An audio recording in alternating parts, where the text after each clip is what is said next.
안녕하세요, 여러분. 네, 한 주간 그림 공부 잘 되셨나요? 네, 조금씩 조금씩 이렇게 공부를 하시다 보면 어느 순간에 이제 부쩍들은 본인의 실기력을 느끼실 수 있을 겁니다. 예, 6주차 채색의 기본 원리를 시작하겠습니다. 시작하기 전에 혹시 구독 아직 하지 않으신 분 계시면요, 구독 부탁드립니다. 구독해 주시면요, 제가 이제 컨텐츠를 만드는데 큰 힘이 됩니다. 네, 시작하겠습니다.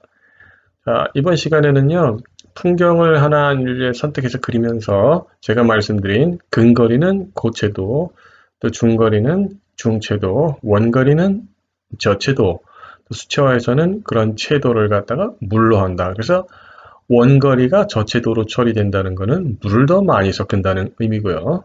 유화나 아크릴에서는 이것을 화이트 물감이나 검정색을 섞어서 처리한다는 겁니다. 그래서 결과적으로 채도가 떨어진다는 의미는요, 흰색이나 검정색에 가까워진다는 걸 혼돈하지 마시고, 명도하고 혼돈하지 마시고 이해해 주시기 바랍니다. 그래서 제가 말씀드리는 이 방법은 전체적으로 이제 빛의 저번 주에서 말씀드렸지만 빛의 원리에 의해서 그것을 따라간 거지 어떤 그 새로운 방법을 만든 게 아닙니다. 이게 굉장히 자연스러운 자연에서 우리가 느껴지는 우리가 시선으로 빛을 통해서 봤을 때 이런 원리에서 보여진다라는 것을 근거로 해서 이제 말씀드리는 겁니다.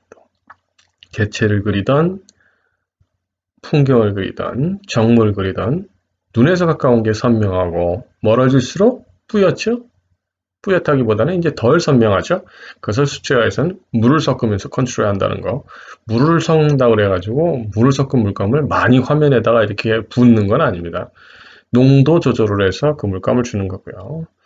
지금 하고 있는 거는 이제 그 수국을 좀 그려봤는데요. 제가 이것을 이제 물 조절하는 거를 어떤 예를 또 이제 더 해서 그려봐야지 시청하시는 분들이 빨리 이해가 오실까 제가 말씀드리는 고채도, 중채도, 저채도 이것을 이제 거리에 따라서 처리하는 거, 기물, 개별 묘사, 뭐 저번 시간에 이제 사과 그리는 걸 말씀드렸는데 거기에 이제 적용한 예를 갖다가 더 빨리 이제 익숙해지도록 하기 위해서 어떤 거 그림이 좋을까 하다가 이런 수국을 그려보게 했습니다.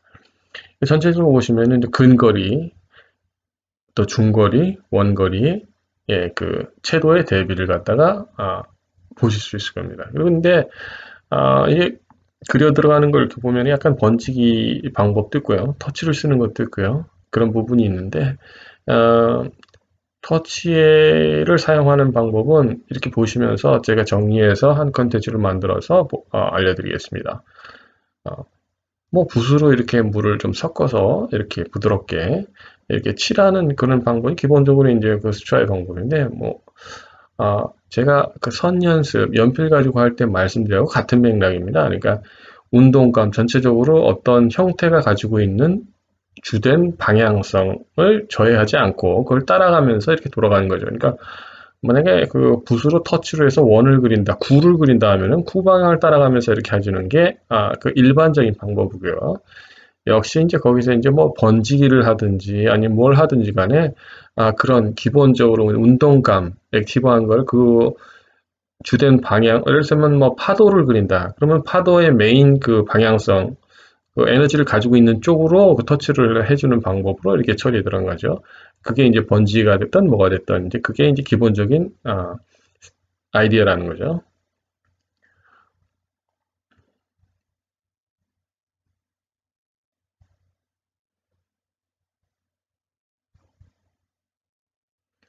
전체적으로 이제 지금 단계에서 제가 말씀드릴 수 있는 거는 이제 어떤 그림이든 간에 이제 전체적으로 밑색을 주고 그 다음에 조금씩 조금씩 이제 구체적인 형태를 만들어 들어간다는 거죠. 이를테면은 그러니까 구를 그린 다음에 그 다음에는 뭐 본인이 구와 연결된 뭐 이를테면 얼굴을 그린다면은 뭐 구를 만들어주고 코를 그 다음에 하고 어, 조소를 할 때도 이제 마찬가지죠. 일단 돌을 깎아 들어갈 때 전체적으로 큰 바위가 있으면 그것을 이제 깎아 들어가면서 조금 조금 이 형태에 가까워지는 거. 어떤 그림도 마찬가지입니다. 전체적인 톤을 만들어주고 거기서 이제 부분적으로 조금 조금씩 디테일하게 이제 그려 들어가는 거죠.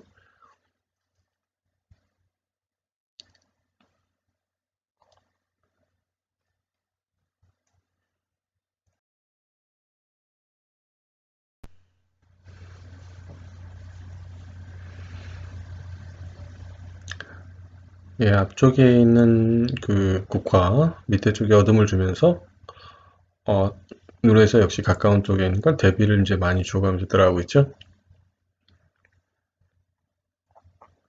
색깔, 이 그림에서 이제 색깔을 보면요. 전체적으로 이제 흰 국화, 흰 이제 들국화죠. 수국이라 하나요? 그리고 이제 꽃술은 이제 노란색이고, 이 이파리들이 이제 있죠.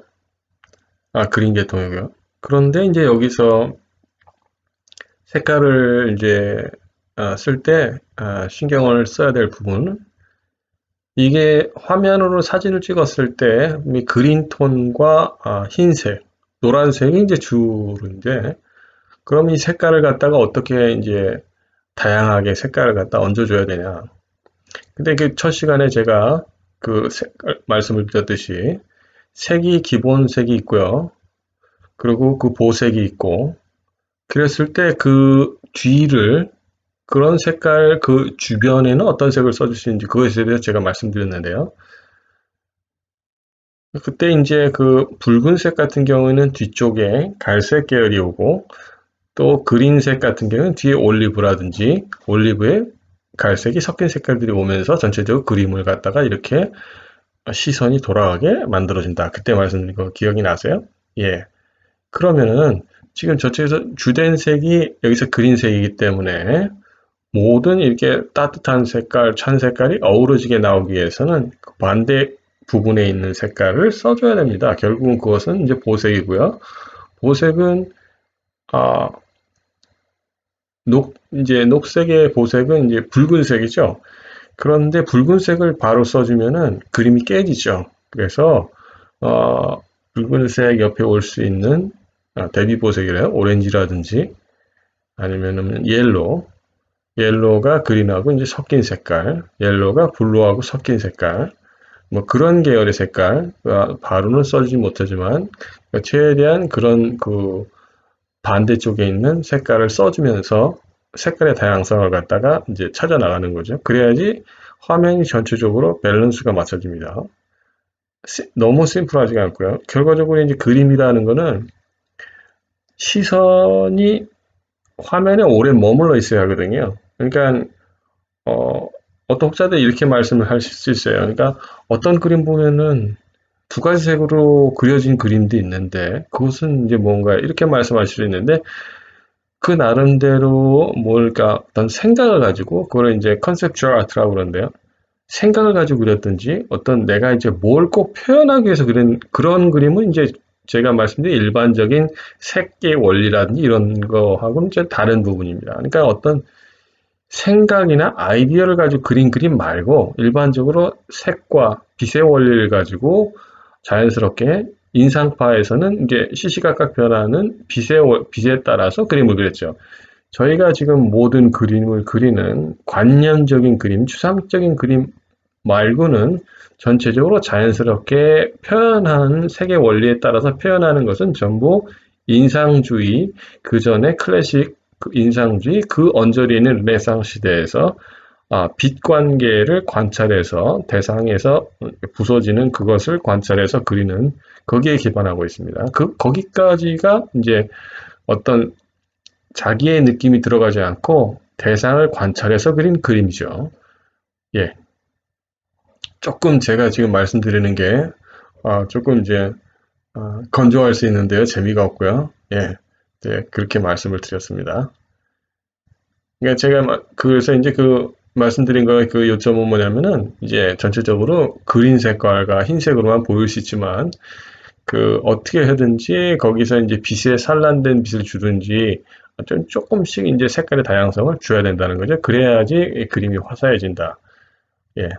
그렇다고 일부러 이제 그 튀게 알록달록하게 이렇게 된다는 건 아니고요. 자연스럽게. 그래서 이제 그 색채론에서 제가 그 5주차에서 말씀드린 그 주변에 어떤 색이 올 수 있는지 그것을 거기에 따라서 이제 자연스럽게 색을 쓰는 거죠.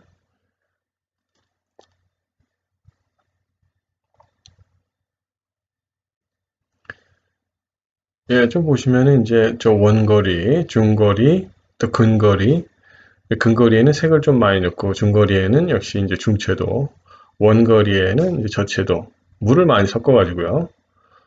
그렇게 처리하는 걸 보실 수 있습니다. 그러니까 그것을 제가 말씀드리려고 이번 시간에 이 수국을 좀 그려봤습니다.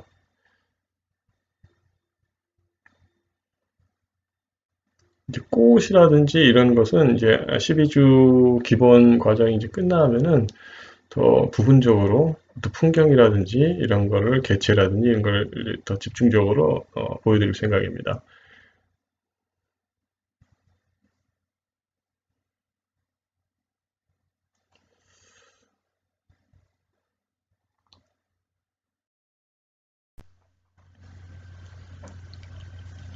어, 하나 또 말씀드릴 거는 이 그림 이제 그 지금 저희 과정은 어, 그림은 이제 처음 접하고 이제 초급에서 수채화를 이렇게 공부에 들어가시는 그런 분들을 위해서 이렇게 만들고 있지만 또 약간 중급 한국에서는 이제 예고, 미국에서는 이제 그 어느 정도 이제 포트폴리오를 준비하는 학생들을 위해서 이제 제가 말씀드리고 싶은 거는 이제 그림이라는 거는 전체적으로 이렇게 부드럽게 이제 빠져나가는 느낌, 뭐 인체를 그린다 하든지 아니면 어떤 스틸 라이프, 정물을 그린다 했을 때 개체를 너무 집중적으로 이제 그리다 보면은 화면이 부서지죠. 이를테면은 뭐 주전자하고 여러 가지 한 7개, 8개의 기물을 그린다 했을 때 그 기물을 다 그리고 났을 때 아, 그림이 뭐라 그럴까 좀 따뜻한 느낌이 안 온다라고 그랬을 때는 그게 좀 따뜻하게 오는 쪽이 더 이렇게 말씀드리면 어떨지 모르지만 더 점수에 플러스 요인이 됩니다. 왜냐하면 기본적으로 사람이 따뜻하거든요. 이게 그 뭐랄까 아, 피가 이렇게 뭐라 그러죠? 그거를 냉온동물이 아니기 때문에 사람이 기본적으로 따뜻한 쪽으로 먼저 이제 끌리게 되어 있습니다. 그러니까 그림을 쭉 심사하다 보면은 뭔가 좀 이렇게 푸근하고 따뜻한 쪽이 먼저 이제 어드밴티지, 예, 플러스 점수를 받게 되죠. 예, 뭐 그래서 어떤 분이 어떤 학생이 저한테 이제 문의한 적이 있는데 정물을 그린 걸 보고 이 제 그림의 문제가 뭡니까? 이렇게 물어본 적이 있어요. 근데 그 학생이 개체 묘사를 굉장히 잘합니다. 근데 이렇게 그림을 보면은 좀 뭐랄까 쌩합니다. 그러니까 좀 춥다고 그래야 되나요? 그림이? 그러니까 전체적으로 기물하고 기물의 관계는 좋고 개체 묘사가 좋은데 전체적인 분위기가 부드럽게 왼쪽에서부터 오른쪽으로 앞에서부터 뒤로부터 빠지는 그러니까 중간 톤이 좀 없는 거죠. 그러니까 기물과 바닥과 그 중간을 연결시켜주는 중간 톤, 또 기물에서의 그거를 순화시켜주는 기물 안에서도 결국은 기물이 눈에 보인다는 거는 빛이 있기 때문에 그런 거거든요. 빛이 흘러간다는 거는 뭔가 빛의 그 밝음서부터 중간에 그 과정이 있다는 거거든요. 근데 그런 것들이 이제 보여지면은 화면에서 보여지면 부드럽죠. 근데 그런 것들이 빠진 겁니다. 결과적으로 화면에서 중간톤이 부족하기 때문에 중간톤이라는 건 중채도입니다. 그러니까 중채도가 부족한 그림들이 좀 억세 보이고 뭔가 이렇게 튀어 보이는 거죠. 결과적으로는 뭔가 그림이 좀 난이도가 있어 좋게 보이려면 중채도가 들어가야 됩니다. 예. 그래서 이제 그 학생한테 그런 얘기를 많이 했죠.